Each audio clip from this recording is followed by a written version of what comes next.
Hey guys, Toby Randall from Harcourt's Rural here. Well, we're here today south of Murchison in Shenandoah, and I've got a great dairy farm to bring to the market. 143 hectares here with the option of a 34 hectare runoff block just down the road. Let's go have a look.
As you'll see from just looking around this property, as well as the production and soil fertility, the vendors are really focused on getting the soil fertility right, fertiliser and a regrassing program.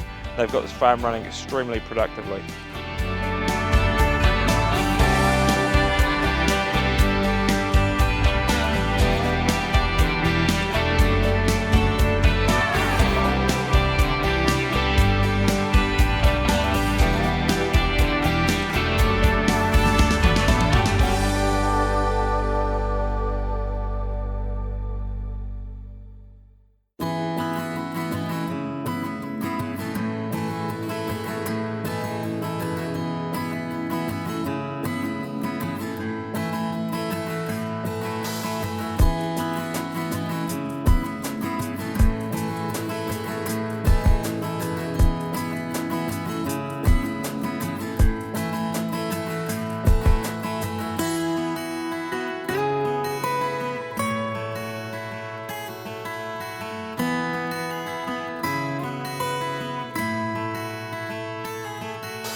Well, if this great dairy farm's got your attention, you like what you see, get in touch with me, Toby Randall, Harcourt's Rural, to make it yours.